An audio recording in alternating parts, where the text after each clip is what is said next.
안녕하세요. 밤이 깊었네요. 오늘 하루도 고생 많으셨죠? 편안하게 쉬면서 오늘 밤 따뜻한 옛날 이야기를 들어보세요. 옛날 옛적에 어느 한 깊은 산골짜기 하늘 아래 첫 동네라 불릴 만큼 외딴 마을이 있었습니다. 그 마을에서도 가장 구석진 곳, 산비탈이 막 가파르게 고개를 드는 자락에 금방이라도 쓰러질 듯한 초가집 한 채가 덤불에 묻혀 있었지요. 볏짚으로 엮은 지붕은 군데군데 이가 빠져 헐버석고 끝감은 비바람에 씻겨 속살을 드러내고 있었습니다. 그 집의 담월, 담회리라 불리는, 아니 마을 사람들로부터는 그저 굳은별 아이라 손가락질 받던 한 처녀가 살고 있었습니다. 그녀는 20해를 살았지만 20해 동안 그림자처럼 발소리를 죽이며 살아왔습니다. 담월의 이름은 맑은 달이라는 뜻이었지만 그녀의 삶은 이름과는 거리가 멀었습니다. 마을 사람들은 그녀의 본명 대신 굳은별 아이라는 불길한 별명으로 불렀습니다. 그녀가 태어나던 날 밤 유난히 긴 꼬리를 가진 별이 하늘을 가로질렀고 그 직후 그녀의 어미가 상골을 이기지 못하고 세상을 떠났기 때문입니다. 아비는 원래 몸이 약했던 사람이라 아내를 잃은 슬픔에 겨워 딸아이가 첫 돌을 맞기도 전에 피를 토하며 뒤를 따랐습니다.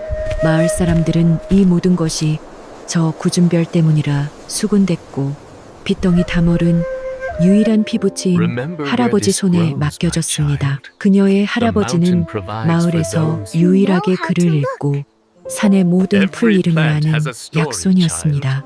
그는 사람들의 손가락질에도 묵묵히 어린 손녀를 거두었습니다. 할아버지는 담월에게 밥 먹는 법 대신 풀뿌리를 캐는 법을, 글 대신 산의 이치를 가르쳤습니다. 담월아, 세상 모든 풀은 제 쓰임이 있단다.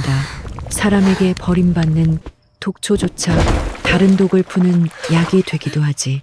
사람의 마음도 이와 같아서 어찌 쓰느냐에 달린 게야. 흉터는 7살 되던 해에 생겼습니다. 할아버지가 읍내에 간 사이 혼자 약을 다리려다 끓는 가마솥이 엎어졌습니다. 살이 타들어가는 고통 속에서도 담월은 울지 않았습니다. 그저 할아버지의 귀한 약재가 흙바닥에 쏟아진 것이 더 아팠습니다. 그날 이후 왼쪽 뺨의 흉터는 그녀를 더욱 깊은 그늘 속으로 밀어 넣었습니다. 아이들은 그녀를 괴물이라 놀렸고 어른들은 그녀의 흉터를 볼 때마다 혀를 차며 재수 없다며 침을 뱉었습니다. 담월은 사람들의 눈을 피해 새벽 이슬이 채마르기도 전에 산으로 향했습니다. 그녀의 발걸음은 짐승의 발걸음처럼 가볍고 조용했습니다. 그녀는 흙냄새만 맡아도 어제 비가 왔는지 땅이 얼마나 깊이 젖었는지 알았습니다. 바람에 실려오는 꽃가루 냄새로 계절의 바뀜을 읽어 새소리로 날씨를 짐작했습니다. 산은 그녀에게 유일한 안식처이자 스승이었습니다. 그녀는 땅의 기운을 먹고 자란 풀뿌리와 잎새들을 정성껏 캐어 할아버지가 남긴 낡은 책과 대조하며 그 쓰임새를 익혔습니다. 해가 중천에 뜨면 그녀는 집으로 돌아와 배틀에 앉았습니다. 낡은 배틀은 그녀의 할머니가 쓰던 것으로 삐걱대는 소리마저 그녀의 한숨과 닮아 있었습니다. 기껏 탈칵 북샤로 이 실 사이를 오갈 때마다 그녀는 꾹꾹 눌러왔던 서름과 외로움을 실에 엮어 넣었습니다. 그녀가 짠 무명은 촘촘하고 질겨서 한겨울 바람도 막아줄 만큼 튼튼했지만 장터에 내다 팔릴 때면 늘 제값을 받지 못했습니다. 흉터가 있는 여자가 짬 배는 불길하다는 이유였습니다. 담월은 그저 몇 푼 안 되는 돈을 받아들고 거친 쌀 한 줌과 소금 조금을 사서 돌아올 뿐이었습니다. 그녀의 집에서는 늘 밥 짓는 구수한 냄새 대신 쌉싸름한 풀 다리는 냄새가 났습니다. 이 땅은 양반과 상놈의 구분이 하늘과 땅처럼 분명한 곳이었습니다. 여인은 남자의 그늘 아래서 순종하는 것을 미덕으로 여겼고 가문의 얼굴에 흠집을 내는 것은 There she is, the 죽음보다 scarred one. 더한 수치로 받아들여졌습니다. 다멀처럼 근본도 없고 흉터까지 지닌 Look at her 여인은 scar. 그야말로 It's hideous. 사람들의 눈에 보이지 They say 않는 the 존재 spirits cursed her on the 혹은 mountain. 보여서는 안 되는 존재였습니다. Look at that 그녀는 scar. 마을에 She brings 잔치가 있을 misfortune to the 때면 village. 가장 We don't need 무거운 her 짐을 herbs. Send her 날라야 away. 했. 상갓집에서는 밤새도록 굳은 Look 일을 at her 도맡아 face. 했습니다. They say 하지만 the spirits cursed 사람들은 her. 그녀에게 We shouldn't let her 고맙다는 near 말 the well. 대신 음식을 만지면 부정을 탄다며 If the 뒤에서 rain does not come 수군대기 soon, we will all 바빴습니다. perish. 다멀은 그런 말들에 더 이상 상처받지 않는 법을 배웠습니다. 그녀는 그저 고개를 더 깊이 숙일 뿐이었습니다. 그해 가을은 유난히 스산했습니다. 늦어름까지 이어진 가뭄으로 밭은 먼지만 풀풀 날렸고 우물은 바닥을 드러냈습니다. 사람들의 얼굴에는 수심이 가득했습니다. 그리고 찬 바람이 불기 시작하자 어김없이 곡불이 돌았습니다.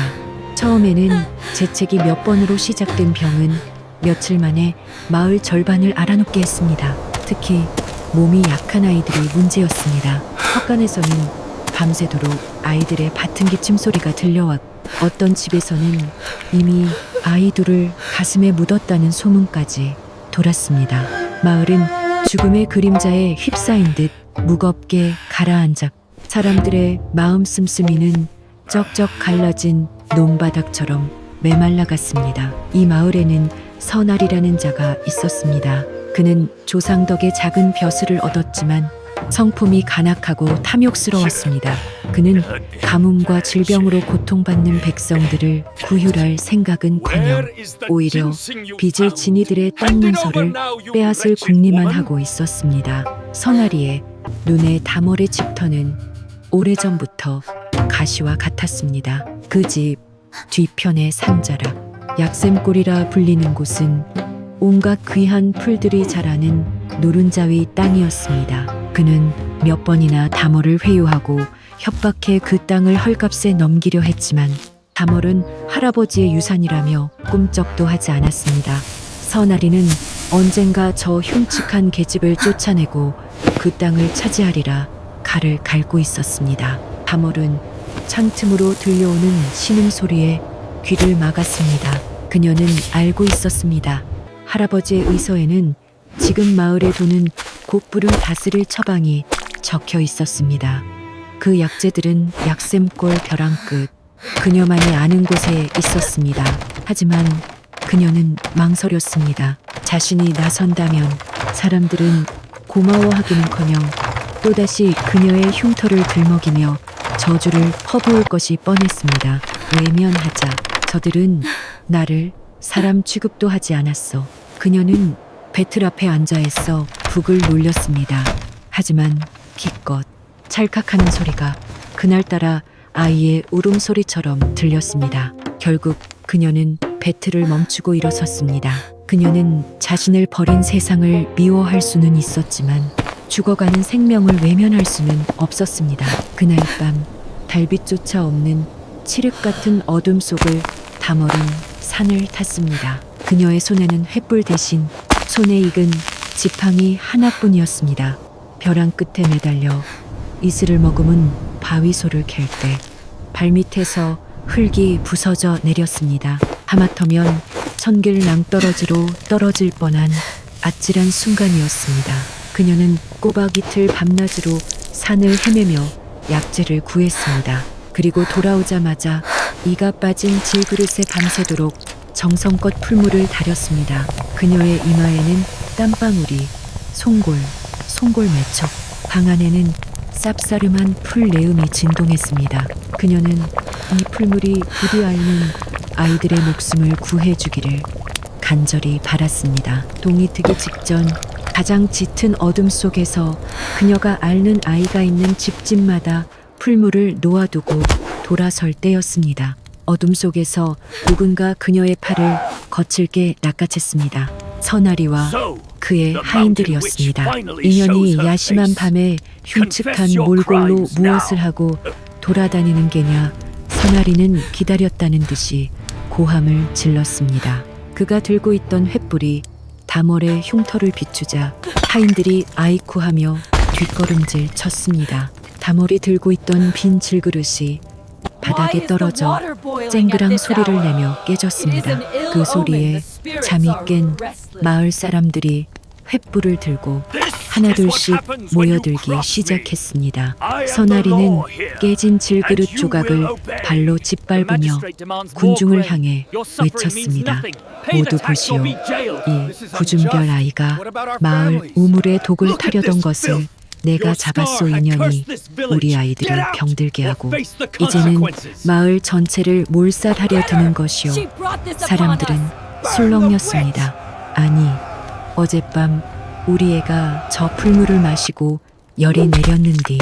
한 노파가 조심스럽게 말했지만 서나리의 목소리가 그 말을 덮었습니다. 약이라니 저 흉측한 것이 만든 것이 어찌 약이 되겠소. 저것은 신령님을 노하게 하는 저주임에 틀림없소. 가뭄과 곧불 모두 저것이 불러온 재앙이란 말이오. 저 흉터가 그 증거요. 흉년과 질병으로 이성을 잃은 사람들에게서 나리의 말은 유일한 탈출구처럼 들렸습니다. 그들의 두려움은 순식간에 분노로 바뀌었습니다. 전현을 당장 묶어라. 마을의 법도를 어지럽힌 전현을 매우 쳐라. 불길한 흉터, 재앙의 근원이다. 군중은 다멀에게 돌을 던지기 시작했습니다. 날아온 돌에 이마가 깨져 피가 흘렀지만 다멀은 비명조차 지르지 않았습니다. 그녀는 자신을 향해 돌을 던지는 어제까지만 해도 앓는 자식 걱정에 울부짖던 이웃들의 얼굴을 멍하니 바라보았습니다. 그녀가 구하려 했던 바로 그 사람들이었습니다. 다멀은 결국 하인들의 거친 손에 이끌려 자신의 집 광에 갇히고 말았습니다. 굳게 닫힌 문 밖에서 내일 날이 밝는 대로 전현을 쫓아내야 한다는 서나리의 목소리가 울렸습니다. 차가운 흙바닥에 홀로 남겨진 다멀은 처음으로 할아버지가 원망스러웠습니다. 사람을 구하는 법을 가르쳐준 할아버지가 정작 사람에게서 버림받는 법은 가르쳐주지 않았기 때문입니다. 광에 갇힌 다멀은 무릎을 끌어안았습니다. 밖에서 들려오던 사람들의 목소리는 하나둘씩 잦아들었고 마을은 다시 깊은 잠에 빠져들었습니다. 틈새로 스며드는 밤바람은 칼날처럼 차가웠습니다. 그녀는 춥지 않았습니다. 이미 마음이 꽁꽁 얼어붙어 살을 내는 추위조차 느껴지지 않았습니다. 자신을 향해 날아오던 돌멩이들, 경멸과 두려움으로 일그러진 이웃들의 얼굴이 눈앞을 떠나지 않았습니다. 사람을 구하는 것이 죄인가? 흉터를 가진 것은 죄인가? 그녀는 처음으로 눈물을 흘리고 싶었지만 눈물조차 얼어붙은 듯 나오지 않았습니다. 그녀는 그저 죽은 듯이 어둠 속에 앉아 있었습니다. 이튿날 닭이 울기도 전에 광문이 거칠게 열렸습니다. 서나리와 그의 하인 두엇 그리고 몽둥이를 든 마을 장정 몇이었습니다. 그들의 뒤로는 어젯밤의 광기 대신 두려움과 일말의 죄책감으로 어색하게 고개를 숙인 마을 사람들이 보였습니다. 인연을 당장 끌어내라서 나리의 고함에 하인들이 다멀의 팔을 우악스럽게 잡아챘습니다. 다멀은 아무런 저항도 하지 않았습니다. 그녀는 짐승처럼 끌려나와 자신이 평생을 살아온 집 앞에 내팽개쳐졌습니다. 하인 하나가 그녀의 누더기 보따리 하나를 집어던졌습니다. 그 안에는 갈아입을 속옷 한 벌과 낡은 의서 한 권, 그리고 어젯밤 캐온 풀뿌리를 팔아 사려 했던 감자 2알이 전부였습니다. 그때였습니다. 하늘이 갑자기 어두워지더니 쌀알만한 눈발이 하나둘씩 흩날리기 시작했습니다. 첫눈이다. 누군가 작게 중얼거렸지만 서나리는 하늘을 보며 껄껄 웃었습니다. 하늘도 이 흉물을 버리는구나. 어서 끌어내라. 마을 어귀에 있는 귀신바위 장승에 묶어두면 얼어 죽든 짐승에게 물려가든 하겠지. 마을의 재앙을 쫓아내는 것이니 오늘은 길이르다 마을 사람들은 그제야 사태의 심각성을 깨닫고 술렁였지만 서나리의 흉흉한 기세에 눌려 감이 나서는 이가 없었습니다. 어떤 한학은 어제 다멀의 풀물을 먹고 열이 내린 제 아이를 생각하며 남몰래 눈물을 훔쳤지만 소리를 내지는 못했습니다. 다몰은 하인들에게 이끌려 마을 어귀로 향했습니다. 눈발은 순식간에 굵어졌고 바람은 매섭게 울부짖기 시작했습니다. 눈보라였습니다. 예정보다 한 달이나 일찍 찾아온 겨울 폭풍이었습니다. 다몰은 마지막으로 자신의 집을 돌아보았습니다. 서나리의 하인들이 이미 문을 흉가라는 딱지를 붙이고 널빤지로 못질을 하고 있었습니다. 그녀가 약초를 말리던 처마 및 할아버지와 함께 앉아 책을 읽던 툇마루, 모든 것이 눈보라 속에서 흐릿해져 갔습니다. 그녀는 고개를 돌렸습니다. 더 이상 미련은 없었습니다. 그녀는 눈보라가 몰아치는 산길을 향해, 아니 죽음을 향해 걸음을 옮겼습니다. 마을에서 쫓겨난 다몰은 산길로 접어들었습니다.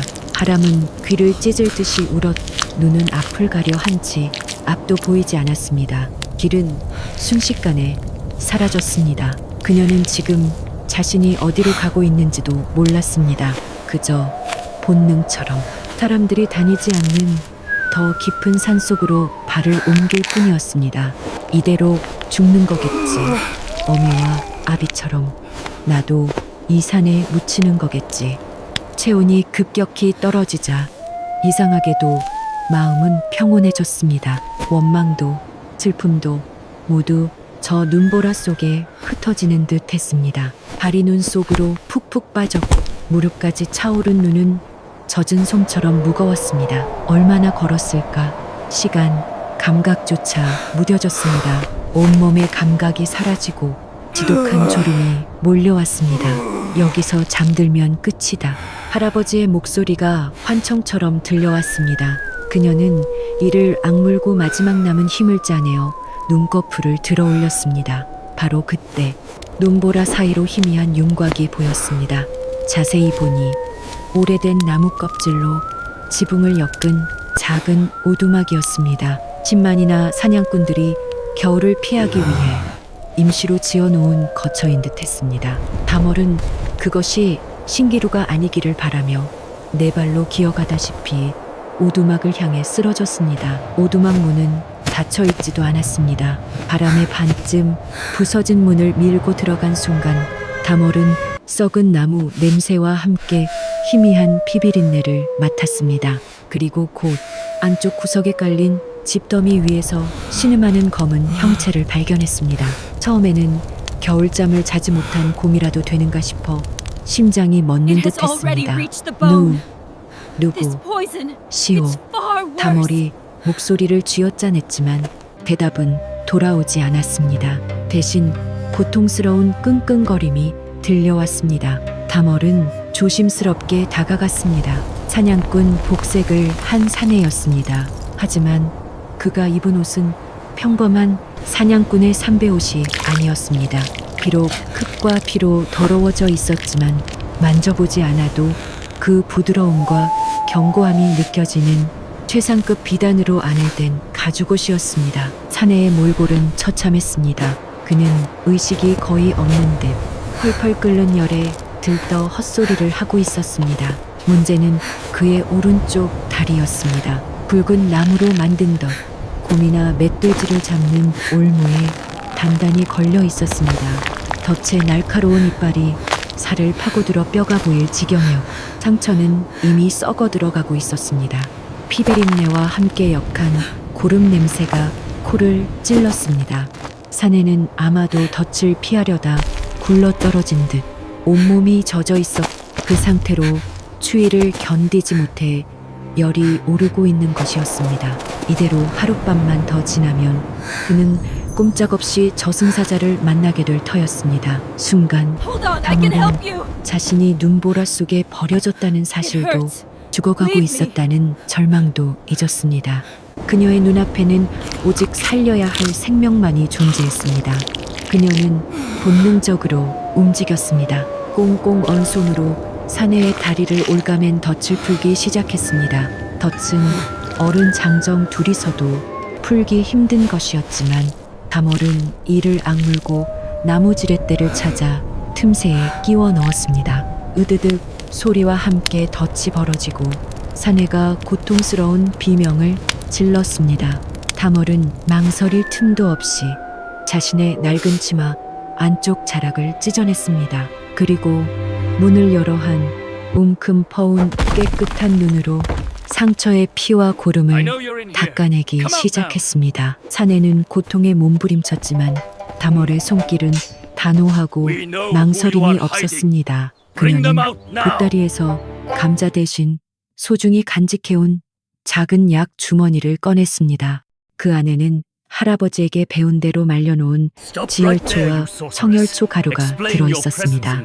그녀는 자신의 입에 풀가루를 털어넣고 침으로 개어 끈적한 반죽으로 만들었습니다. 그리고 그것을 사내의 끔찍한 상처에 망설임 없이 발랐습니다.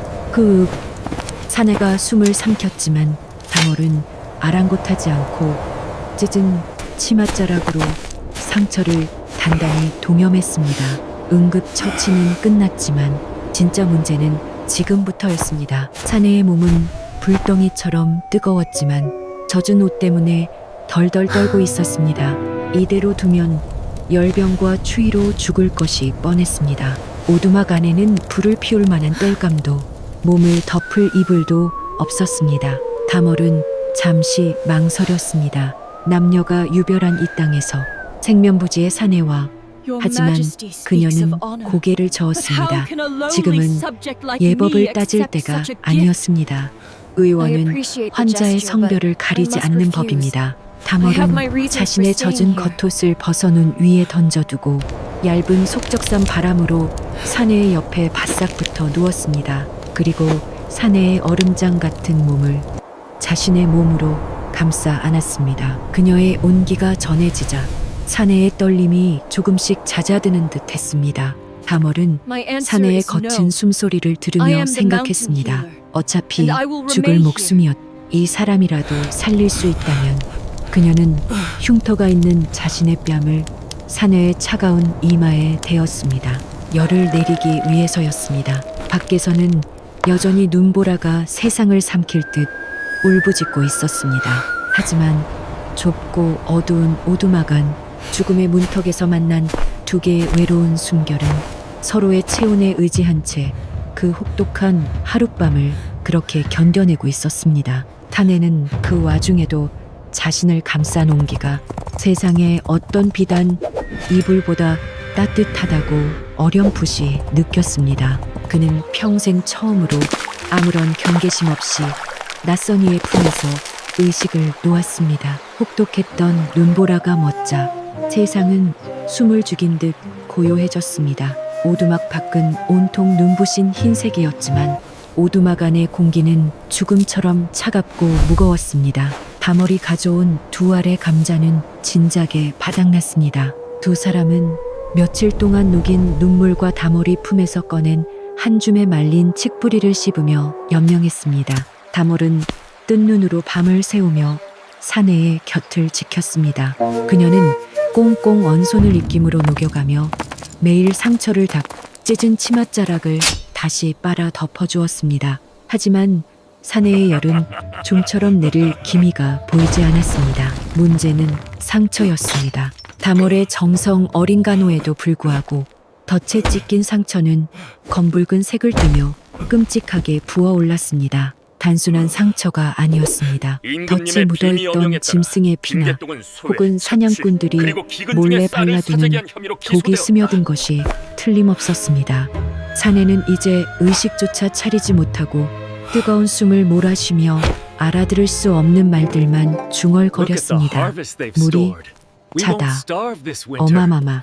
다멀은 절망감이 밀려오는 것을 느꼈습니다. 할아버지의 의서에서 읽었던 뼈까지 파고드는 부골독이었습니다. 이 독은 이래를 넘기지 못하고 사람의 숨을 끊어놓는다고 했습니다. 다멀은 낡은 의서를 달빛 대신 눈빛에 비춰보며 미친 듯이 페이지를 넘겼습니다. 그리고 마침내 그녀가 찾던 구절을 발견했습니다. 부골독을 푸는 것은 오직 하나, 겨울잠을 깬 벼락을 맞은 바위 틈에서만 자라는 설균 쉿진뿐이다.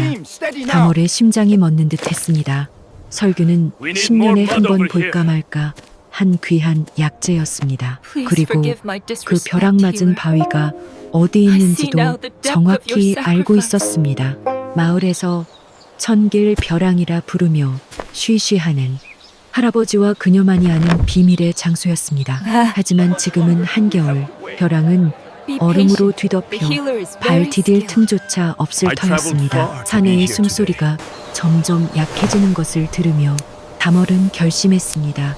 이 사람을 살려야 한다. 자신을 쫓아낸 세상이었지만 눈앞의 생명을 포기할 수는 없었습니다. 그녀는 오두막에 남아있던 마지막 칡뿌리 즙을 사내에 입에 짠 할아버지의 유품인 튼튼한 칡줄기를 허리에 감았습니다. 그리고 아직 동이 트지 않은 푸른 어둠 속으로 다시 한번 죽음과도 같은 눈밭을 향해 걸어나갔습니다. 천길 벼랑은 바람 소리마저 얼어붙는 듯한 곳이었습니다. 그녀는 칡줄기를 바위 틈 소나무에 얼음으로 뒤덮인 벼랑을 타기 시작했습니다. 맨손으로 얼음 바위를 잡는 손은 살점이 찢겨나가 피가 났지만 고통을 느낄 새도 없었습니다. 발을 디딘 곳이 부서져 내리며 그녀의 몸이 허공에 대롱거렸습니다.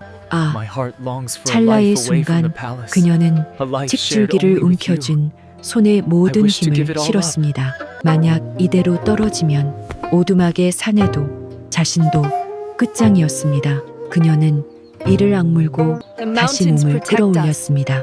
그리고 마침내 벼랑 중간 벼락을 맞아 검게 그을린 바위 틈에서 푸른 빛을 희미하게 뿜어내는 설균을 발견했습니다.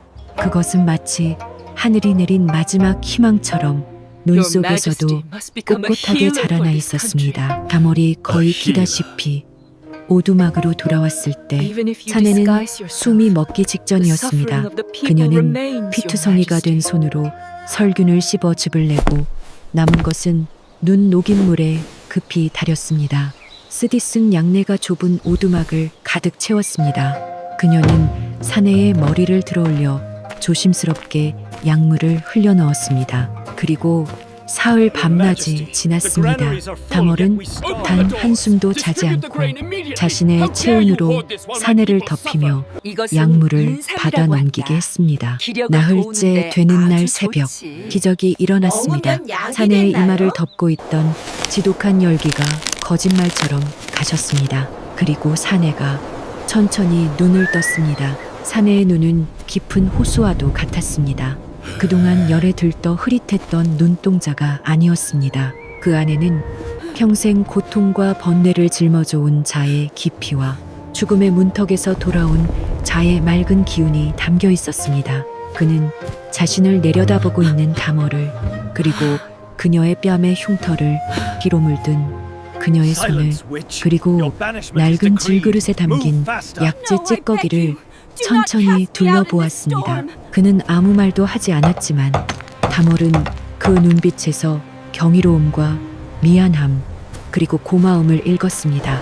그는 다몰의 흉터를 부정한 것으로 보지 않고 숭고한 희생의 흔적으로 바라보고 있었습니다. 바로 그 순간이었습니다. 낡은 오두막 문이 굉음과 함께 부서져 내렸습니다. 전하, 무사하십니까? 눈보라를 헤치고 나타난 것은 번쩍이는 갑옷과 서슬퍼런 칼로 무장한 사내들이었습니다. 그들은 왕을 호위하는 호위무사였습니다. 그들은 쓰러질 듯한 오두막 안 누더기를 걸친 왕과 흉측한 흉터를 지닌 웬 계집이 함께 있는 것을 보고 경악했습니다. 인연이 감히 옥체에 손을 대다니 무사 중 하나가 다몰을 해코지한 범인이라 오해하고 팔을 빼어들었습니다. 그는 다몰의 흉터를 보고 이미 그녀를 요물이라 판단한 것이었습니다. 다몰은 얼어붙었습니다. 자신을 향해 번뜩이는 칼날보다 전하라는 말이 더 날카롭게 심장을 찔렀습니다. 전하, 임금님이라고 자신이 살려낸 사내가 이 나라의 임금이라는 사실을 그녀는 꿈에도 몰랐습니다. 무사가 칼을 내리치려는 찰나 집더미에 기대어 있던 사내가 입을 열었습니다. 그의 목소리는 며칠을 굶어 쇠약했지만 그 안에 담긴 위험은 천둥과도 같았습니다. 멈추어라 단 한마디였습니다. 무사들은 그 자리에 못 박힌 듯 멈추었습니다. 그들은 즉시 칼을 거두고 바닥에 무릎을 꿇었습니다. 전하, 송구하옵니다. 사내, 아니, 임금 이환, 위우는 무사들의 부축을 받아 힘겹게 몸을 일으켰습니다. 그는 다모를 향해 칼을 겨누었던 무사를 차갑게 노려보았습니다. 내 놈이 감히 나의 은인에게 칼을 겨누었느냐. 그리고 그는 다모를 향해 돌아섰습니다. 그의 눈빛은 아까의 따뜻함 그대로였습니다. 그는 자신의 허리에 찬 화려한 비단 주머니를 풀어 다몰에게 건넸습니다. 나는 이 나라의 임금 이환이다. 그대는 짐의 목숨을 구했소. 짐과 함께 궁으로 갑시다. 그대의 의술은 하늘이 내린 것, 짐은 그대를 어이로 삼고 이 세상 모든 비단과 금은 보화를 그대의 발 아래 놓아주겠소. 다몰은 임금의 제안에 정신이 아득해졌습니다. 궁궐, 어이, 비단과 금은 보화, 그것은 자신이 평생 상상조차 해보지 못한 것들이었습니다. 마을 사람들의 멸시와 돌팔매질만 받던 그녀에게 임금이 직접 머리를 숙이고 있었습니다. 흉터 때문에 평생 숨어 살아야 했던 그녀에게 세상에서 가장 높은 이가 손을 내밀고 있었습니다. 하지만 다몰은 천천히 고개를 저었습니다. 그녀는 임금이 건넨 비단 주머니를 받는 대신 바닥에 엎드려 깊이 절을 올렸습니다. 그녀의 목소리는 작았지만 눈보라를 뚫고 살아남은 풀씨처럼 단단했습니다. 성은이 망극하오나 전하, 소인의 자리는 궁궐이 아니옵니다. 임금 이환의 눈이 놀라움으로 커졌습니다. 감히 임금의 명을 거절하는 사람은 없었습니다. 소인의 할아버지께서는 의술이란 권력을 탐하는 도구가 아니라 아픈 이를 긍휼히 여기는 마음이라 하셨습니다. 궁궐에는 용한 의원들이 많사오나 이 깊은 산골, 가난하고 버림받은 백성들에게는 의원이 없습니다. 다몰은 자신의 피 묻은 손을 내려다보며 말을 이었습니다. 전하께서 주신다는 황금세장 왕김세장은 소인에게는 어울리지 않습니다. 소인은 이곳 헐벗고 굶주린 이들의 곁에서 그들의 아픔을 닦아주는 산속 의녀산노로 남고 싶사옵니다. 이화는 순간 말을 잃었습니다. 그는 평생을 궁궐의 거짓과 위선 속에서 살아왔습니다.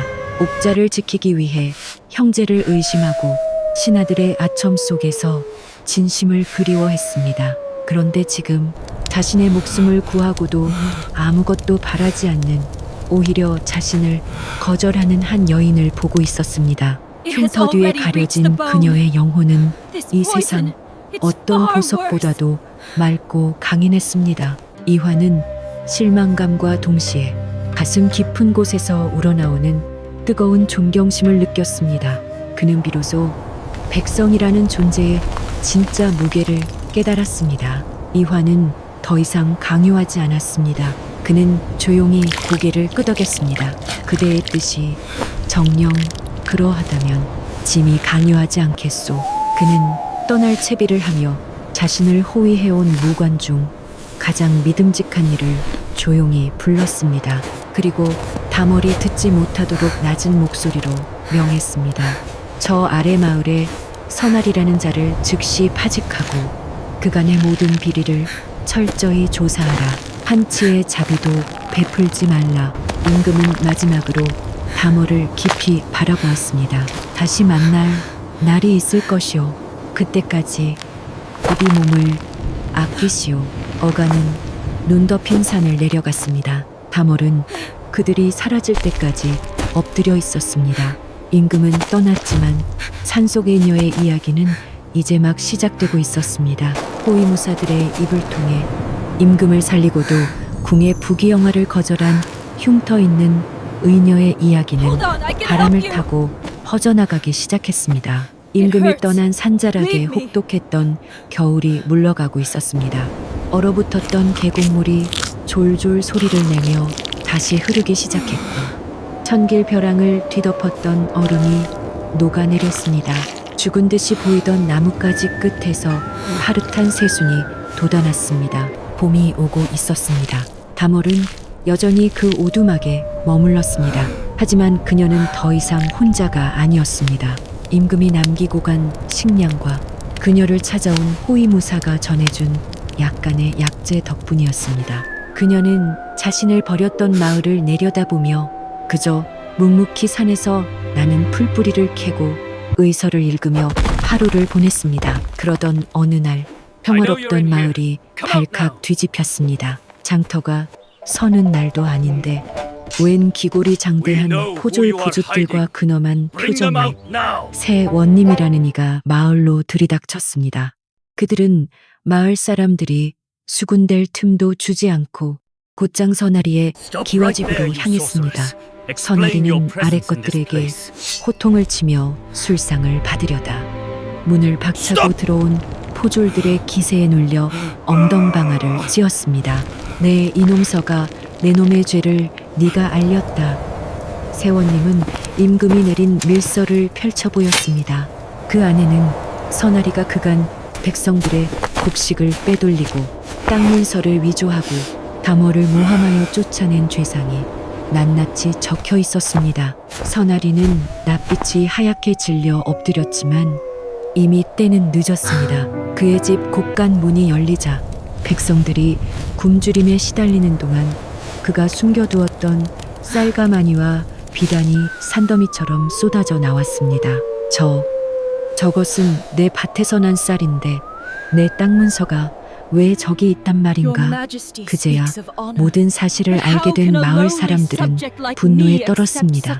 그들은 자신들이 구준별 아이라 손가락질했던 다몰이 사실은 이 탐관오리의 가장 큰 피해자였음을 깨달았습니다. 그리고 자신들이 그 죄악에 동참했다는 사실에 깊은 부끄러움을 느꼈습니다. 선아리는 그 자리에서 모든 벼슬을 빼앗기고 재산은 몰수되어 백성들에게 나누어졌습니다. 그는 포졸들의 손에 꽁꽁 묶여 멀고 먼 바다 외딴섬으로 귀양 유페이를 가게 되었습니다. 그가 떠나는 길에 마을 사람들은 돌을 던지는 대신 침을 뱉으며 고개를 돌렸습니다. 봄이 완연해지자 다몰의 집터에도 변화가 생겼습니다. 임금의 밀명을 받은 새 원님이 마을 사람들의 속죄를 받아들여 다몰의 집을 다시 짓도록 한 것이었습니다. 선아리에게 빼앗겼던 약샘골도 당연히 다몰의 차지가 되었습니다. 마을 사람들은 지난날의 잘못을 뉘우치며 너도 나도 튼튼한 나무를 해오고 흙을 이겨 날랐습니다. 그들은 더 이상 다몰의 흉터를 흉보지 않았습니다. 오히려 그 흉터는 임금의 목숨을 구하고도 부귀영화를 마다한 산속의녀의 숭고한 훈장처럼 보였습니다. 다몰이 살던 초가집은 튼튼한 석가래를 얹고 따뜻한 흙벽을 바른 아담한 약방으로 다시 태어났습니다. 그녀의 약방에는 더 이상 멸시의 눈길이 머물지 않았습니다. 대신 멀리 이웃 고을에서까지 그녀의 의술과 마음 씀씀이를 듣고 찾아온 가난한 백성들의 발길이 이어졌습니다. 다몰은 그 누구도 차별하지 않았습니다. 쌀 한 줌을 들고 온 노인에게는 정성껏 침을 놓아주었고 빈손으로 찾아온 아이에게는 따뜻한 죽 한 그릇과 함께 쓴 약을 다려 먹였습니다. 그녀의 약방은 병을 고치는 곳일 뿐만 아니라 상처받은 마음이 기대어 쉴 수 있는 유일한 안식처가 되었습니다. 다몰은 그제야 비로소 할아버지가 말한 의원의 길이 무엇인지 깨달았습니다. 그녀는 바쁘게 사람들을 돌보느라 자신의 흉터를 가릴 시간조차 없었고 그럴 필요도 느끼지 못했습니다. 꽃이 만발하던 어느 늦봄 약방 앞마당에서 약초를 다듬던 다몰은 익숙한 발소리에 고개를 들었습니다. 사냥꾼의 복색, 임금의 용포 롱퍼도 아닌 소박한 선비의 옷을 입은 이완이 서 있었습니다. 그는 그날처럼 호위무사들을 거느리지 않았습니다. 그저 멀찍이 단 한 사람의 무관이 그림자처럼 서 있을 뿐이었습니다. 그는 다머를 보며 그 겨울 오두막에서처럼 맑고 깊은 눈으로 미소 지었습니다. 지미, 아니, 내가 약방의 의원에게 진맥을 받으러 왔소. 다몰은 조용히 일어나 그를 맞았습니다. 그녀는 그를 전하라 부르지 않 그저 귀한 손님을 대하듯 텐마루로 안내했습니다. 두 사람은 말없이 텐마루에 앉아 저 멀리 푸르게 변한 천길 벼랑을 바라보았습니다. 먼저 침묵을 깬 것은 이환이었습니다. 궁궐궁은 이곳보다 곁이 들지 않소. 만인지상 만인지상의 자리라 하나. 그 무게는 천길 벼랑의 얼음보다 차갑소.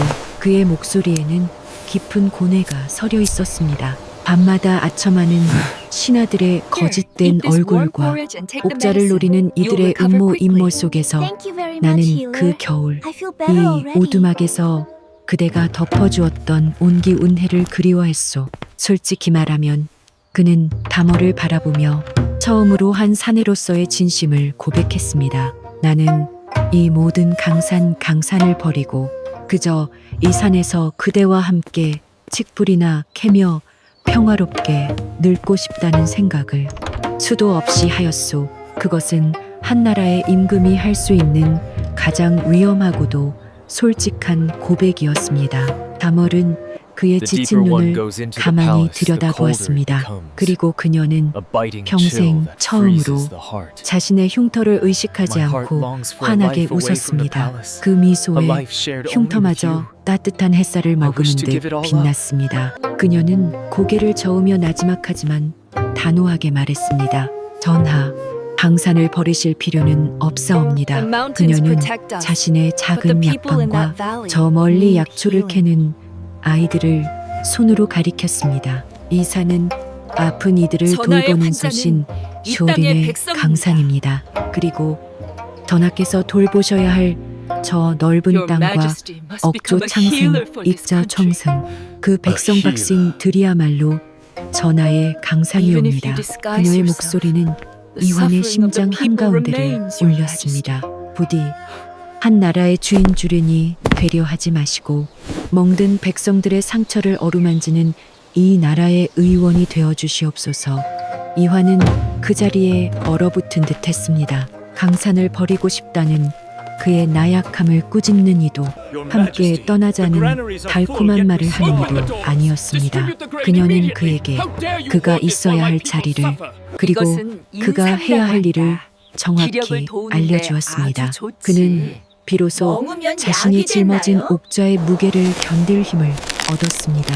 그는 자리에서 일어나 다모를 향해 깊이 허리를 숙였습니다. 그것은 임금이 신하에게 하는 인사가 아니라 길을 잃은 자가 스승에게 보내는 가장 깊은 존경의 표시였습니다. 그는 아무 말 없이 산을 내려갔습니다. 그 후로 이환은 다시는 다모를 찾지 않았습니다. 하지만 그가 돌아간 한양에서는 큰 변화가 일어났습니다. 임금은 아첨하는 신하들을 멀리하고 백성의 소리를 듣기 시작했습니다. 흉년이 든 곳에는 곳간을 열어 억울한 이들의 목소리에 귀를 기울였습니다. 그는 성군이라 불리며 오랫동안 백성들의 사랑을 받았습니다. 그리고 저 깊은 산골, 산속 의녀 다멀 또한 그녀의 강산에서 행복하게 살았습니다.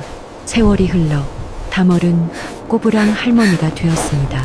그녀의 뺨에 있던 흉터는 세월의 주름과 어우러져 마치 거친 나무 껍질에 새겨진 현명한 무늬처럼 보였습니다. 그녀는 여전히 툇마루에 앉아 자신을 닮은 어린아이들에게 풀뿌리 이름을 가르치고 있었습니다.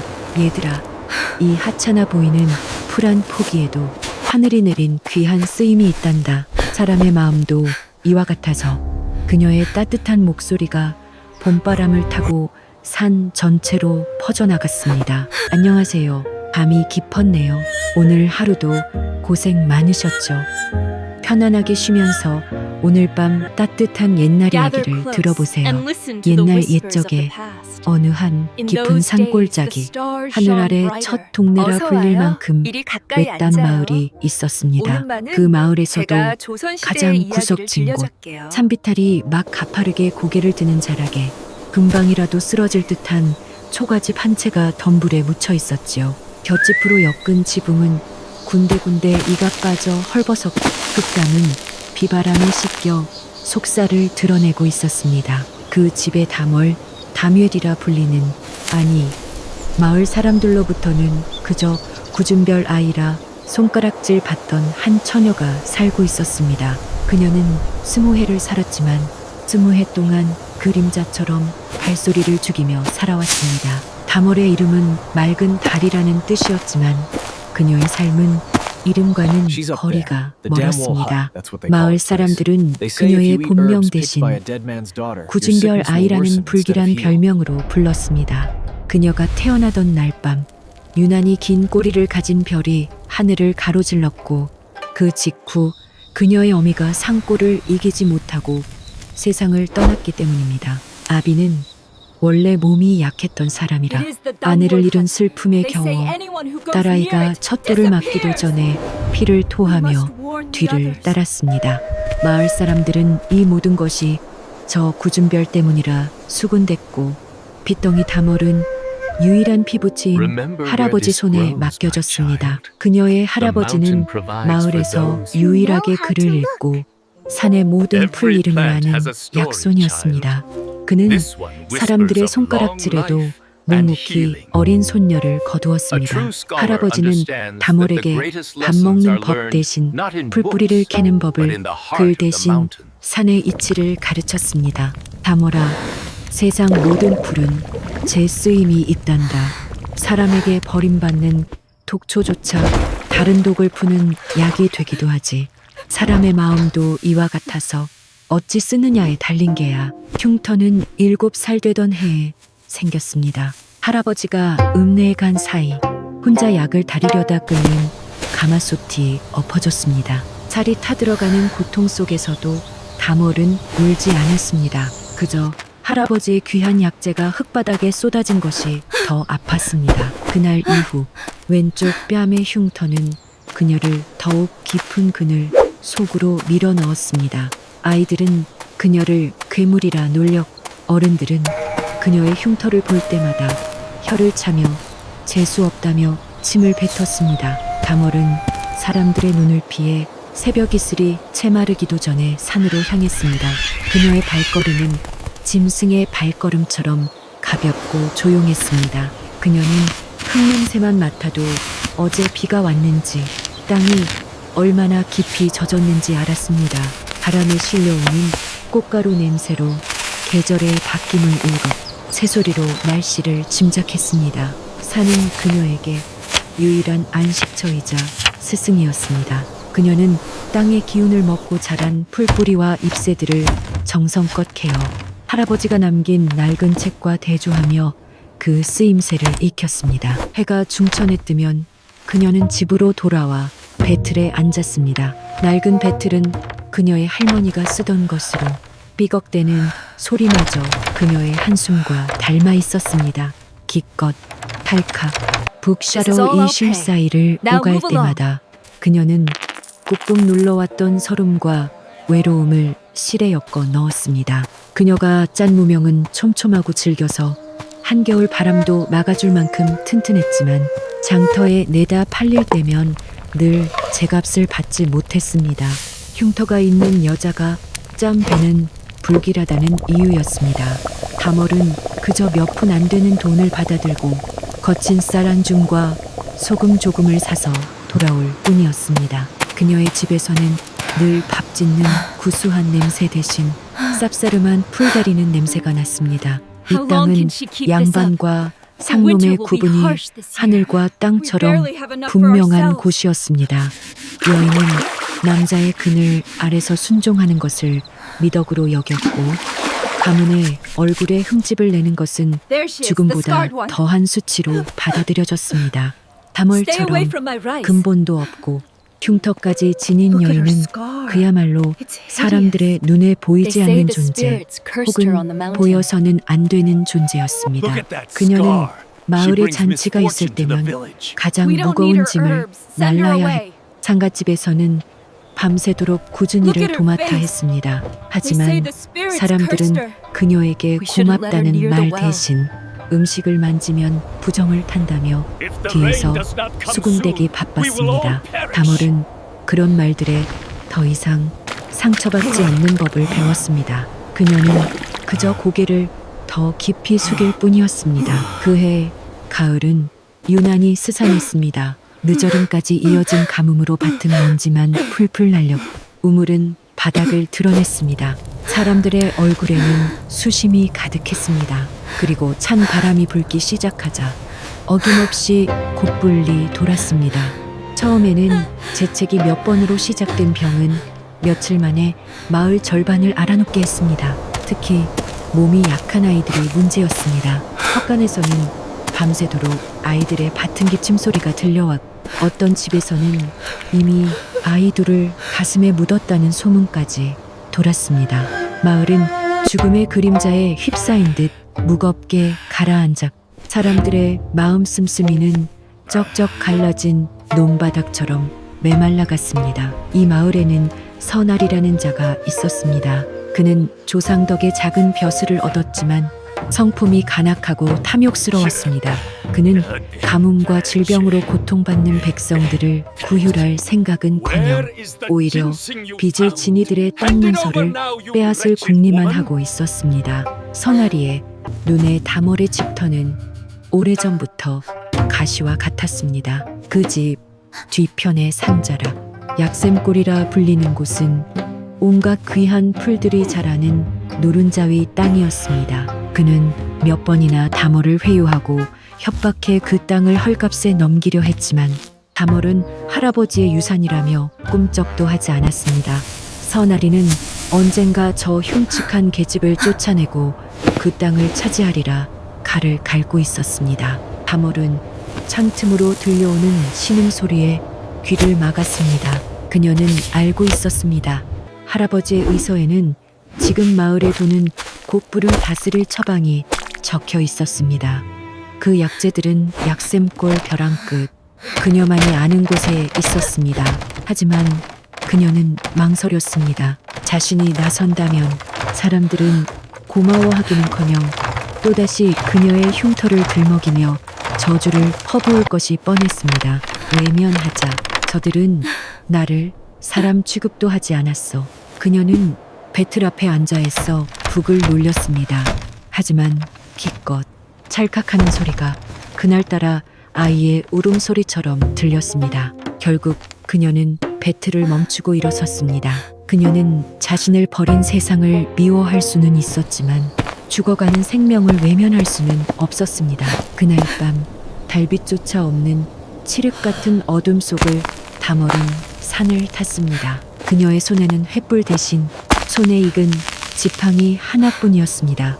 벼랑 끝에 매달려 이슬을 머금은 바위소를 갤 때 발밑에서 흙이 부서져 내렸습니다. 하마터면 천길 낭떠러지로 떨어질 뻔한 아찔한 순간이었습니다. 그녀는 꼬박 이틀 밤낮으로 산을 헤매며 약재를 구했습니다. 그리고 돌아오자마자 이가 빠진 질그릇에 밤새도록 정성껏 풀물을 다렸습니다. 그녀의 이마에는 땀방울이 송골 맺혀 방 안에는 쌉싸름한 풀 내음이 진동했습니다. 그녀는 이 풀물이 부디 앓는 아이들의 목숨을 구해주기를 간절히 바랐습니다. 동이 트기 직전 가장 짙은 어둠 속에서 그녀가 앓는 아이가 있는 집집마다 풀물을 놓아두고 돌아설 때였습니다. 어둠 속에서 누군가 그녀의 팔을 거칠게 낚아챘습니다. 선아리와 그의 하인들이었습니다. 인연이 야심한 밤에 흉측한 몰골로 무엇을 하고 돌아다니는 게냐. 선아리는 기다렸다는 듯이 고함을 질렀습니다. 그가 들고 있던 횃불이 다몰의 흉터를 비추자 하인들이 아이쿠하며 뒷걸음질 쳤습니다. 다몰이 들고 있던 빈 질그릇이 바닥에 떨어져 쨍그랑 소리를 내며 깨졌습니다. 그 소리에 잠이 깬 마을 사람들이 횃불을 들고 하나둘씩 모여들기 시작했습니다. 서나리는 깨진 질그릇 조각을 발로 짓밟으며 군중을 향해 외쳤습니다. 모두 보시오. 이 구준별 아이가 마을 우물에 독을 타려던 것을 내가 잡았소. 인연이 우리 아이들을 병들게 하고 이제는 마을 전체를 몰살하려 드는 것이오. 사람들은 술렁였습니다. 아니, 어젯밤 우리 애가 저 풀물을 마시고 열이 내렸는디. 한 노파가 조심스럽게 말했지만 서나리의 목소리가 그 말을 덮었습니다. 약이라니 저 흉측한 것이 만든 것이 어찌 약이 되겠소. 저것은 신령님을 노하게 하는 저주임에 틀림없소. 가뭄과 곧불 모두 저것이 불러온 재앙이란 말이오.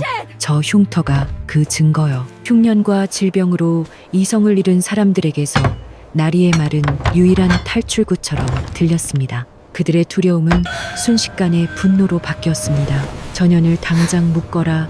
마을의 법도를 어지럽힌 전현을 매우 쳐라. 불길한 흉터, 재앙의 근원이다. 군중은 다몰에게 돌을 던지기 시작했습니다. 날아온 돌에 이마가 깨져 피가 흘렀지만 다몰은 비명조차 지르지 않았습니다.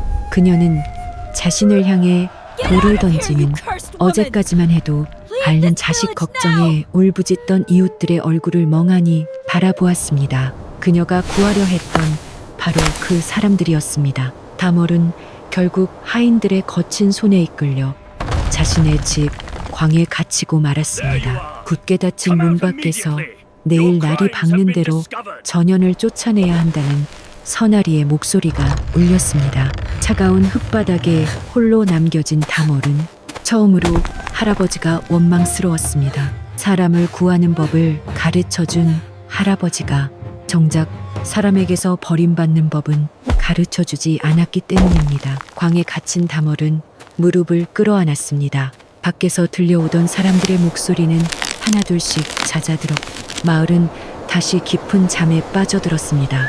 틈새로 스며드는 밤바람은 칼날처럼 차가웠습니다. 그녀는 춥지 않았습니다. 이미 마음이 꽁꽁 얼어붙어 살을 내는 추위조차 느껴지지 않았습니다. 자신을 향해 날아오던 돌멩이들, 경멸과 두려움으로 일그러진 이웃들의 얼굴이 눈앞을 떠나지 않았습니다. 사람을 구하는 것이 죄인가? 흉터를 가진 것은 죄인가? 그녀는 처음으로 눈물을 흘리고 싶었지만 눈물조차 얼어붙은 듯 나오지 않았습니다. 그녀는 그저 죽은 듯이 어둠 속에 앉아 있었습니다. 이튿날 닭이 울기도 전에 광문이 거칠게 열렸습니다. 서나리와 그의 하인 두엇 그리고 몽둥이를 든 마을 장정 몇이었습니다. 그들의 뒤로는 어젯밤의 광기 대신 두려움과 일말의 죄책감으로 어색하게 고개를 숙인 마을 사람들이 보였습니다. 인연을 당장 끌어내라서 나리의 고함에 하인들이 다몰의 팔을 우악스럽게 잡아챘습니다. 다몰은 아무런 저항도 하지 않았습니다. 그녀는 짐승처럼 끌려나와 자신이 평생을 살아온 집 앞에 내팽개쳐졌습니다. 하인 하나가 그녀의 누더기 보따리 하나를 집어던졌습니다. 그 안에는 갈아입을 속옷 한 벌과 낡은 의서 한 권, 그리고 어젯밤 캐온 풀뿌리를 팔아 사려 했던 감자 2알이 전부였습니다. 그때였습니다. 하늘이 갑자기 어두워지더니 쌀알만한 눈발이 하나둘씩 흩날리기 시작했습니다. 첫눈이다. 누군가 작게 중얼거렸지만 서나리는 하늘을 보며 껄껄 웃었습니다. 하늘도 이 흉물을 버리는구나. 어서 끌어내라. 마을 어귀에 있는 귀신바위 장승에 묶어두면 얼어 죽든 짐승에게 물려가든 하겠지. 마을의 재앙을 쫓아내는 것이니 오늘은 길이리다. 마을 사람들은 그제야 사태의 심각성을 깨닫고 술렁였지만 서나리의 흉흉한 기세에 눌려 감히 나서는 이가 없었습니다. 어떤 한학은 어제 다몰의 풀물을 먹고 열이 내린 제 아이를 생각하며 남몰래 눈물을 훔쳤지만 소리를 내지는 못했습니다. 다몰은 하인들에게 이끌려 마을 어귀로 향했습니다. 눈발은 순식간에 굵어졌고 바람은 매섭게 울부짖기 시작했습니다. 눈보라였습니다. 예정보다 한 달이나 일찍 찾아온 겨울 폭풍이었습니다. 다멀은 마지막으로 자신의 집을 돌아보았습니다. 서나리의 하인들이 이미 문을 흉가라는 딱지를 붙이고 널빤지로 못질을 하고 있었습니다. 그녀가 약초를 말리던 처마 및 할아버지와 함께 앉아 책을 읽던 툇마루, 모든 것이 눈보라 속에서 흐릿해져 갔습니다. 그녀는 고개를 돌렸습니다. 더 이상 미련은 없었습니다. 그녀는 눈보라가 몰아치는 산길을 향해, 아니, 죽음을 향해 걸음을 옮겼습니다. 마을에서 쫓겨난 다멀은 산길로 접어들었습니다. 바람은 귀를 찢을 듯이 울었, 눈은 앞을 가려 한치 앞도 보이지 않았습니다. 길은 순식간에 사라졌습니다. 그녀는 지금 자신이 어디로 가고 있는지도 몰랐습니다. 그저 본능처럼 사람들이 다니지 않는 더 깊은 산속으로 발을 옮길 뿐이었습니다. 이대로 죽는 거겠지. 어미와 아비처럼 나도 이 산에 묻히는 거겠지. 체온이 급격히 떨어지자 이상하게도 마음은 평온해졌습니다. 원망도 슬픔도 모두 저 눈보라 속에 흩어지는 듯 했습니다. 발이 눈 속으로 푹푹 빠졌고 무릎까지 차오른 눈은 젖은 솜처럼 무거웠습니다. 얼마나 걸었을까? 시간, 감각조차 무뎌졌습니다. 온몸의 감각이 사라지고 지독한 졸음이 몰려왔습니다. 여기서 잠들면 끝이다. 할아버지의 목소리가 환청처럼 들려왔습니다. 그녀는 이를 악물고 마지막 남은 힘을 짜내어 눈꺼풀을 들어 올렸습니다. 바로 그때 눈보라 사이로 희미한 윤곽이 보였습니다. 자세히 보니 오래된 나무 껍질로 지붕을 엮은 작은 오두막이었습니다. 10만이나 사냥꾼들이 겨울을 피하기 위해 임시로 지어놓은 거처인 듯했습니다. 다멀은 그것이 신기루가 아니기를 바라며 네 발로 기어가다시피 오두막을 향해 쓰러졌습니다. 오두막 문은 닫혀있지도 않았습니다. 바람에 반쯤 부서진 문을 밀고 들어간 순간 다멀은 썩은 나무 냄새와 함께 희미한 피비린내를 맡았습니다. 그리고 곧 안쪽 구석에 깔린 집더미 위에서 신음하는 검은 형체를 발견했습니다. 처음에는 겨울잠을 자지 못한 곰이라도 되는가 싶어 심장이 멎는 듯 했습니다. 누구, 시오, 다멀이 목소리를 쥐어짜냈지만 대답은 돌아오지 않았습니다. 대신 고통스러운 끙끙거림이 들려왔습니다. 다멀은 조심스럽게 다가갔습니다. 사냥꾼 복색을 한 사내였습니다. 하지만 그가 입은 옷은 평범한 사냥꾼의 삼배옷이 아니었습니다. 비록 흙과 피로 더러워져 있었지만 만져보지 않아도 그 부드러움과 견고함이 느껴지는 최상급 비단으로 안을된 가죽옷이었습니다. 사내의 몰골은 처참했습니다. 그는 의식이 거의 없는 듯 펄펄 끓는 열에 들떠 헛소리를 하고 있었습니다. 문제는 그의 오른쪽 다리였습니다. 붉은 나무로 만든 덫, 곰이나 멧돼지를 잡는 올무에 단단히 걸려 있었습니다. 덫의 날카로운 이빨이 살을 파고들어 뼈가 보일 지경이었고 상처는 이미 썩어 들어가고 있었습니다. 피비린내와 함께 역한 고름 냄새가 코를 찔렀습니다. 사내는 아마도 덫을 피하려다 굴러떨어진 듯 온몸이 젖어 있었. 그 상태로 추위를 견디지 못해 열이 오르고 있는 것이었습니다.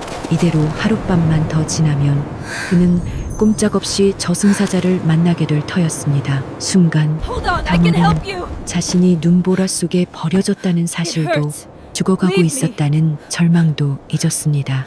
그녀의 눈앞에는 오직 살려야 할 생명만이 존재했습니다. 그녀는 본능적으로 움직였습니다.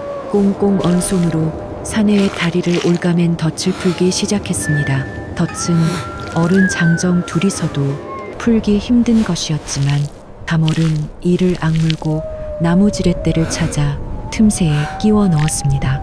으드득 소리와 함께 덫이 벌어지고 사내가 고통스러운 비명을 질렀습니다.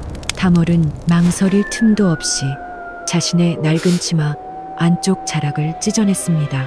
그리고 문을 열어 한 웅큼 퍼온 깨끗한 눈으로 상처의 피와 고름을 닦아내기 시작했습니다. 사내는 고통에 몸부림쳤지만 다멀의 손길은 단호하고 망설임이 없었습니다. 그녀는 보따리에서 감자 대신 소중히 간직해온 작은 약 주머니를 꺼냈습니다. 그 안에는 할아버지에게 배운 대로 말려놓은 지혈초와 청혈초 가루가 들어있었습니다. 그녀는 자신의 입에 풀가루를 털어넣고 침으로 개어 끈적한 반죽으로 만들었습니다. 그리고 그것을 사내의 끔찍한 상처에 망설임 없이 발랐습니다.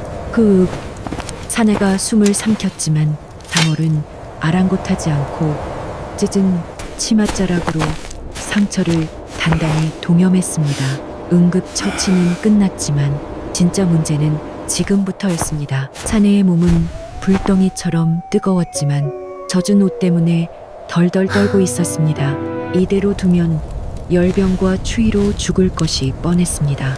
오두막 안에는 불을 피울 만한 땔감도 몸을 덮을 이불도 없었습니다. 다멀은 잠시 망설였습니다. 남녀가 유별한 이 땅에서 생면부지의 사내와 하지만 그녀는 고개를 저었습니다. 지금은 예법을 따질 때가 아니었습니다. 의원은 환자의 성별을 가리지 않는 법입니다. 다멀은 자신의 젖은 겉옷을 벗어놓은 위에 던져두고 얇은 속적산 바람으로 사내의 옆에 바싹 붙어 누웠습니다. 그리고 사내의 얼음장 같은 몸을 자신의 몸으로 감싸 안았습니다. 그녀의 온기가 전해지자 사내의 떨림이 조금씩 잦아드는 듯 했습니다. 다멀은 사내의 거친 숨소리를 들으며 생각했습니다. 어차피 죽을 목숨이었. 이 사람이라도 살릴 수 있다면 그녀는 흉터가 있는 자신의 뺨을 사내의 차가운 이마에 대었습니다. 열을 내리기 위해서였습니다. 밖에서는 여전히 눈보라가 세상을 삼킬 듯 울부짖고 있었습니다.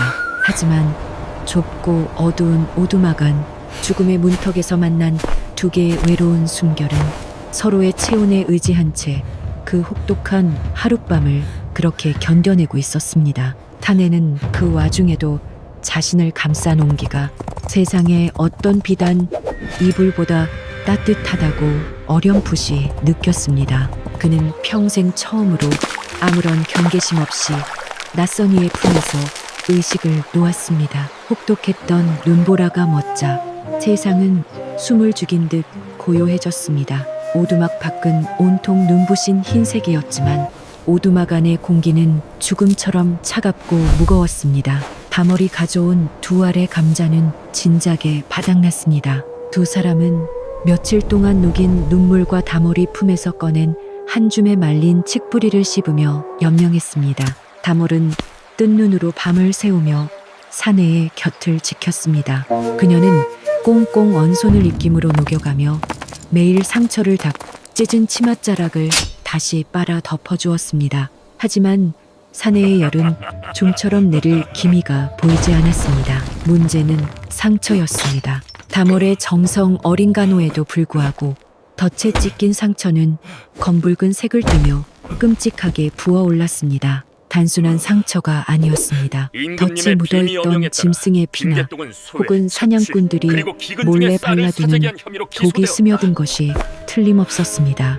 사내는 이제 의식조차 차리지 못하고 뜨거운 숨을 몰아쉬며 알아들을 수 없는 말들만 중얼거렸습니다. 물이 자다. 어마마마.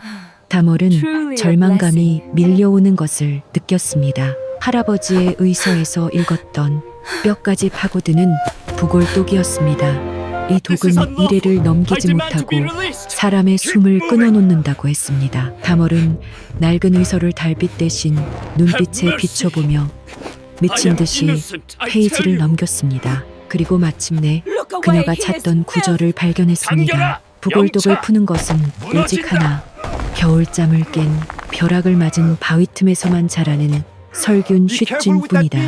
다멀의 심장이 멎는 듯 했습니다. 설균은 10년에 한 번 볼까 말까 한 귀한 약재였습니다. 그리고 그 벼락 맞은 바위가 어디 있는지도 정확히 알고 있었습니다. 마을에서 천길 벼랑이라 부르며 쉬쉬하는 할아버지와 그녀만이 아는 비밀의 장소였습니다. 하지만 지금은 한겨울, 벼랑은 얼음으로 뒤덮여 발 디딜 틈조차 없을 터였습니다. 사내의 숨소리가 점점 약해지는 것을 들으며 다멀은 결심했습니다.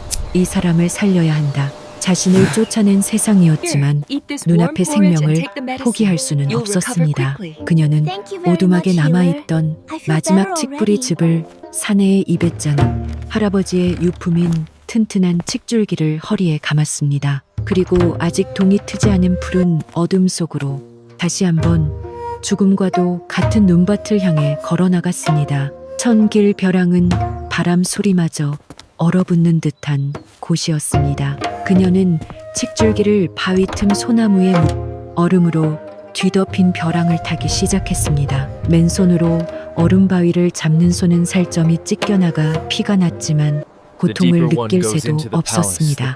발을 디딘 곳이 부서져 내리며 그녀의 몸이 허공에 대롱거렸습니다.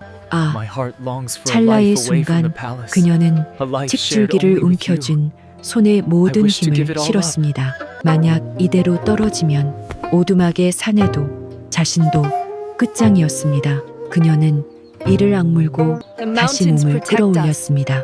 그리고 마침내 벼랑 중간 벼락을 맞아 검게 그을린 바위 틈에서 푸른빛을 희미하게 뿜어내는 설균을 발견했습니다. 그것은 마치 하늘이 내린 마지막 희망처럼 눈 속에서도 꿋꿋하게 자라나 있었습니다. 다멀이 거의 기다시피 오두막으로 돌아왔을 때 사내는 숨이 먹기 직전이었습니다. 그녀는 피투성이가 된 손으로 설균을 씹어 즙을 내고 남은 것은 눈 녹인 물에 급히 달였습니다. 쓰디 쓴 양내가 좁은 오두막을 가득 채웠습니다. 그녀는 사내의 머리를 들어올려 조심스럽게 약물을 흘려 넣었습니다. 그리고 사흘 밤낮이 지났습니다. 다멀은 단 한숨도 자지 않고 자신의 체온으로 사내를 덮이며 약물을 받아 넘기게 했습니다. 나흘째 되는 날 새벽, 기적이 일어났습니다. 사내의 이마를 덮고 있던 지독한 열기가 거짓말처럼 가셨습니다. 그리고 사내가 천천히 눈을 떴습니다. 사내의 눈은 깊은 호수와도 같았습니다. 그동안 열에 들떠 흐릿했던 눈동자가 아니었습니다. 그 안에는 평생 고통과 번뇌를 짊어져온 자의 깊이와 죽음의 문턱에서 돌아온 자의 맑은 기운이 담겨 있었습니다. 그는 자신을 내려다보고 있는 다멀을, 그리고 그녀의 뺨의 흉터를, 피로 물든 그녀의 손을, 그리고 낡은 질그릇에 담긴 약재 찌꺼기를 천천히 둘러보았습니다. 그는 아무 말도 하지 않았지만 다멀은 그 눈빛에서 경이로움과 미안함 그리고 고마움을 읽었습니다. 그는 다멀의 흉터를 부정한 것으로 보지 않고 숭고한 희생의 흔적으로 바라보고 있었습니다. 바로 그 순간이었습니다. 낡은 오두막 문이 굉음과 함께 부서져 내렸습니다. 전하, 무사하십니까? 눈보라를 헤치고 나타난 것은 번쩍이는 갑옷과 서슬퍼런 칼로 무장한 사내들이었습니다. 그들은 왕을 호위하는 호위무사였습니다. 그들은 쓰러질 듯한 오두막 안 누더기를 걸친 왕과 흉측한 흉터를 지닌 웬 계집이 함께 있는 것을 보고 경악했습니다. 인연이 감히 옥체에 손을 대다니 무사 중 하나가 다멀을 해코지한 범인이라 오해하고 팔을 빼어들었습니다. 그는 다멀의 흉터를 보고 이미 그녀를 요물이라 판단한 것이었습니다. 다멀은 얼어붙었습니다. 자신을 향해 번뜩이는 칼날보다 전하라는 말이 더 날카롭게 심장을 찔렀습니다. 전하, 임금님이라고 자신이 살려낸 사내가 이 나라의 임금이라는 사실을 그녀는 꿈에도 몰랐습니다. 무사가 칼을 내리치려는 찰나 집더미에 기대어 있던 사내가 입을 열었습니다. 그의 목소리는 며칠을 굶어 쇠약했지만 그 안에 담긴 위험은 천둥과도 같았습니다. 멈추어라 단 한마디였습니다. 무사들은 그 자리에 못 박힌 듯 멈추었습니다.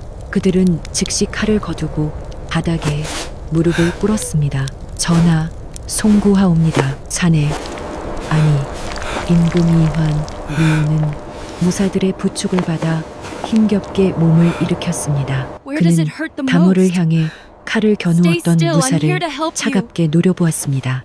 내 놈이 감히 나의 은인에게 칼을 겨누었느냐. 그리고 그는 다모를 향해 돌아섰습니다. 그의 눈빛은 아까의 따뜻함 그대로였습니다. 그는 자신의 허리에 찬 화려한 비단 주머니를 풀어 다몰에게 건넸습니다. 나는 이 나라의 임금 이환이다. 그대는 짐의 목숨을 구했소. 짐과 함께 궁으로 갑시다. 그대의 의술은 하늘이 내린 것, 짐은 그대를 어이로 삼고 이 세상 모든 비단과 금은 보화를 그대의 발 아래 놓아주겠소. 다몰은 임금의 제안에 정신이 아득해졌습니다. 궁궐, 어이, 비단과 금은 보화, 그것은 자신이 평생 상상조차 해보지 못한 것들이었습니다. 마을 사람들의 멸시와 돌팔매질만 받던 그녀에게 임금이 직접 머리를 숙이고 있었습니다. 흉터 때문에 평생 숨어 살아야 했던 그녀에게 세상에서 가장 높은 이가 손을 내밀고 있었습니다. 하지만 다몰은 천천히 고개를 저었습니다. 그녀는 임금이 건넨 비단 주머니를 받는 대신 바닥에 엎드려 깊이 절을 올렸습니다. 그녀의 목소리는 작았지만 눈보라를 뚫고 살아남은 풀씨처럼 단단했습니다. 성은이 망극하오나 전하, 소인의 자리는 궁궐이 아니옵니다. 임금 이환의 눈이 놀라움으로 커졌습니다. 감히 임금의 명을 거절하는 사람은 없었습니다. 소인의 할아버지께서는 의술이란 권력을 탐하는 도구가 아니라 아픈 이를 긍휼히 여기는 마음이라 하셨습니다. 궁궐에는 용한 의원들이 많사오나 이 깊은 산골, 가난하고 버림받은 백성들에게는 의원이 없습니다. 다몰은 자신의 피 묻은 손을 내려다보며 말을 이었습니다. 전하께서 주신다는 황금세장 왕김세장은 소인에게는 어울리지 않습니다. 소인은 이곳 헐벗고 굶주린 이들의 곁에서 그들의 아픔을 닦아주는 산속 의녀산노로 남고 싶사옵니다. 이화는 순간 말을 잃었습니다. 그는 평생을 궁궐의 거짓과 위선 속에서 살아왔습니다. 옥자를 지키기 위해 형제를 의심하고 신하들의 아첨 속에서 진심을 그리워했습니다. 그런데 지금 자신의 목숨을 구하고도 아무것도 바라지 않는, 오히려 자신을 거절하는 한 여인을 보고 있었습니다. 흉터 뒤에 가려진 그녀의 영혼은 이 세상 어떤 보석보다도 맑고 강인했습니다. 이화는 실망감과 동시에 가슴 깊은 곳에서 우러나오는 뜨거운 존경심을 느꼈습니다. 그는 비로소 백성이라는 존재의 진짜 무게를 깨달았습니다. 이화는 더 이상 강요하지 않았습니다. 그는 조용히 고개를 끄덕였습니다. 그대의 뜻이 정녕 그러하다면 짐이 강요하지 않겠소. 그는 떠날 채비를 하며 자신을 호위해온 무관 중 가장 믿음직한 이를 조용히 불렀습니다. 그리고 다몰이 듣지 못하도록 낮은 목소리로 명했습니다. 저 아래 마을에 선알이라는 자를 즉시 파직하고 그간의 모든 비리를 철저히 조사하라. 한치의 자비도 베풀지 말라. 임금은 마지막으로 다몰을 깊이 바라보았습니다. 다시 만날 날이 있을 것이오. 그때까지 부디 몸을 아끼시오. 어가는 눈 덮인 산을 내려갔습니다. 다몰은 그들이 사라질 때까지 엎드려 있었습니다. 임금은 떠났지만 산속의 녀의 이야기는 이제 막 시작되고 있었습니다. 호위무사들의 입을 통해 임금을 살리고도 궁의 부귀영화를 거절한 흉터 있는 의녀의 이야기는 바람을 타고 퍼져나가기 시작했습니다. 임금이 떠난 산자락에 혹독했던 겨울이 물러가고 있었습니다. 얼어붙었던 계곡물이 졸졸 소리를 내며 다시 흐르기 시작했고 천길 벼랑을 뒤덮었던 얼음이 녹아내렸습니다. 죽은 듯이 보이던 나뭇가지 끝에서 파릇한 새순이 돋아났습니다. 봄이 오고 있었습니다. 다몰은 여전히 그 오두막에 머물렀습니다. 하지만 그녀는 더 이상 혼자가 아니었습니다. 임금이 남기고 간 식량과 그녀를 찾아온 호위무사가 전해준 약간의 약재 덕분이었습니다. 그녀는 자신을 버렸던 마을을 내려다보며 그저 묵묵히 산에서 나는 풀뿌리를 캐고 의서를 읽으며 하루를 보냈습니다. 그러던 어느 날 평화롭던 마을이 발칵 뒤집혔습니다. 장터가 서는 날도 아닌데 웬 기골이 장대한 포졸 부주들과 근엄한 표정의 새 원님이라는 이가 마을로 들이닥쳤습니다. 그들은 마을 사람들이 수군댈 틈도 주지 않고 곧장 선아리의 기와집으로 향했습니다. 선아리는 아래 것들에게 호통을 치며 술상을 받으려다 문을 박차고 들어온 포졸들의 기세에 눌려 엉덩방아를 찧었습니다. 내 이놈서가 내 놈의 죄를 네가 알렸다. 세원님은 임금이 내린 밀서를 펼쳐 보였습니다. 그 안에는 선아리가 그간 백성들의 곡식을 빼돌리고 땅 문서를 위조하고 다몰을 모함하여 쫓아낸 죄상이 낱낱이 적혀 있었습니다. 선아리는 낯빛이 하얗게 질려 엎드렸지만 이미 때는 늦었습니다. 그의 집 곳간 문이 열리자 백성들이 굶주림에 시달리는 동안 그가 숨겨두었던 쌀가마니와 비단이 산더미처럼 쏟아져 나왔습니다. 저것은 내 밭에서 난 쌀인데 내 땅 문서가 왜 저기 있단 말인가? 그제야 모든 사실을 알게 된 마을 사람들은 분노에 떨었습니다. 그들은 자신들이 구준별 아이라 손가락질했던 다몰이 사실은 이 탐관오리의 가장 큰 피해자였음을 깨달았습니다. 그리고 자신들이 그 죄악에 동참했다는 사실에 깊은 부끄러움을 느꼈습니다. 선아리는 그 자리에서 모든 벼슬을 빼앗기고 재산은 몰수되어 백성들에게 나누어졌습니다. 그는 포졸들의 손에 꽁꽁 묶여 멀고 먼 바다 외딴섬으로 귀양 유페이를 가게 되었습니다. 그가 떠나는 길에 마을 사람들은 돌을 던지는 대신 침을 뱉으며 고개를 돌렸습니다. 봄이 완연해지자 다몰의 집터에도 변화가 생겼습니다. 임금의 밀명을 받은 새 원님이 마을 사람들의 속죄를 받아들여 다몰의 집을 다시 짓도록 한 것이었습니다. 선아리에게 빼앗겼던 약샘골도 당연히 다몰의 차지가 되었습니다. 마을 사람들은 지난날의 잘못을 뉘우치며 너도 나도 튼튼한 나무를 해오고 흙을 이겨 날랐습니다. 그들은 더 이상 다몰의 흉터를 흉보지 않았습니다. 오히려 그 흉터는 임금의 목숨을 구하고도 부귀영화를 마다한 산속의녀의 숭고한 훈장처럼 보였습니다. 다몰이 살던 초가집은 튼튼한 석가래를 얹고 따뜻한 흙벽을 바른 아담한 약방으로 다시 태어났습니다. 그녀의 약방에는 더 이상 멸시의 눈길이 머물지 않았습니다. 대신 멀리 이웃 고을에서까지 그녀의 의술과 마음 씀씀이를 듣고 찾아온 가난한 백성들의 발길이 이어졌습니다. 다몰은 그 누구도 차별하지 않았습니다. 쌀 한 줌을 들고 온 노인에게는 정성껏 침을 놓아주었고 빈손으로 찾아온 아이에게는 따뜻한 죽 한 그릇과 함께 쓴 약을 다려 먹였습니다. 그녀의 약방은 병을 고치는 곳일 뿐만 아니라 상처받은 마음이 기대어 쉴 수 있는 유일한 안식처가 되었습니다. 다몰은 그제야 비로소 할아버지가 말한 의원의 길이 무엇인지 깨달았습니다.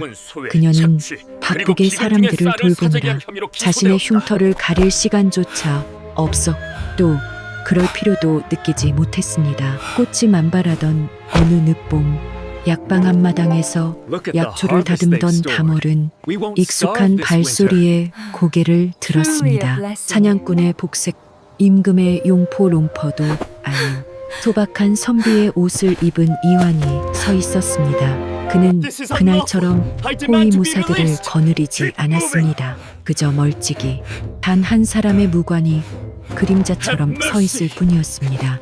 그는 다몰을 보며 그 겨울 오두막에서처럼 맑고 깊은 눈으로 미소 지었습니다. 지니, 아니, 내가 약방의 의원에게 진맥을 받으러 왔소. 다몰은 조용히 일어나 그를 맞았습니다. 그녀는 그를 전하라 부르지 않 그저 귀한 손님을 대하듯 텐마루로 안내했습니다. 두 사람은 말없이 텐마루에 앉아 저 멀리 푸르게 변한 천길 벼랑을 바라보았습니다. 먼저 침묵을 깬 것은 이환이었습니다. 궁궐궁은 이곳보다 곁이 들지 않소. 만인지상 만인지상의 자리라 하나. 그 무게는 천길 벼랑의 얼음보다 차갑소.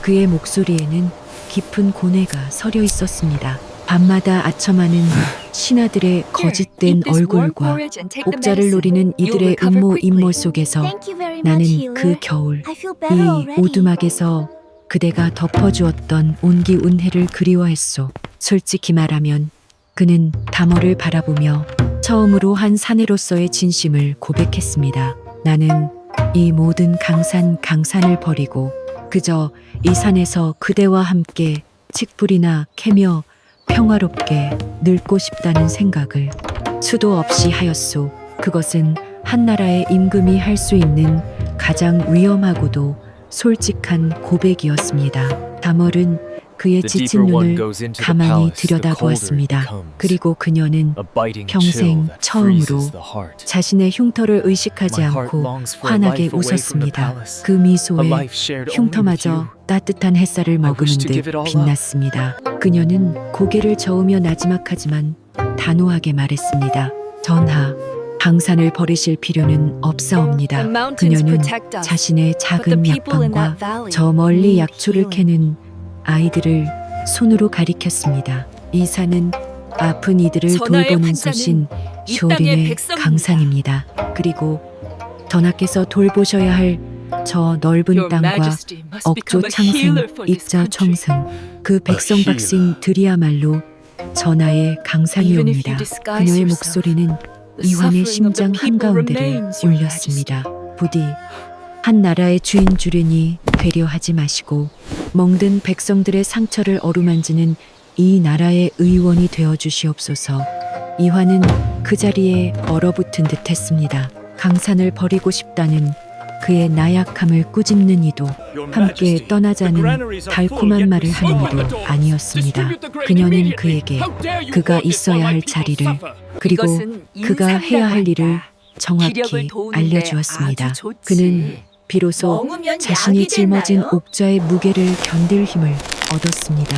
그는 자리에서 일어나 다몰을 향해 깊이 허리를 숙였습니다. 그것은 임금이 신하에게 하는 인사가 아니라 길을 잃은 자가 스승에게 보내는 가장 깊은 존경의 표시였습니다. 그는 아무 말 없이 산을 내려갔습니다. 그 후로 이환은 다시는 다몰을 찾지 않았습니다. 하지만 그가 돌아간 한양에서는 큰 변화가 일어났습니다. 임금은 아첨하는 신하들을 멀리하고 백성의 소리를 듣기 시작했습니다. 흉년이 든 곳에는 곳간을 열어 억울한 이들의 목소리에 귀를 기울였습니다. 그는 성군이라 불리며 오랫동안 백성들의 사랑을 받았습니다. 그리고 저 깊은 산골, 산속 의녀 다몰 또한 그녀의 강산에서 행복하게 살았습니다. 세월이 흘러 다몰은 꼬부랑 할머니가 되었습니다. 그녀의 뺨에 있던 흉터는 세월의 주름과 어우러져 마치 거친 나무 껍질에 새겨진 현명한 무늬처럼 보였습니다. 그녀는 여전히 툇마루에 앉아 자신을 닮은 어린아이들에게 풀뿌리 이름을 가르치고 있었습니다. 얘들아, 이 하찮아 보이는 풀한 포기에도 하늘이 내린 귀한 쓰임이 있단다. 사람의 마음도 이와 같아서 그녀의 따뜻한 목소리가 봄바람을 타고 산 전체로 퍼져나갔습니다.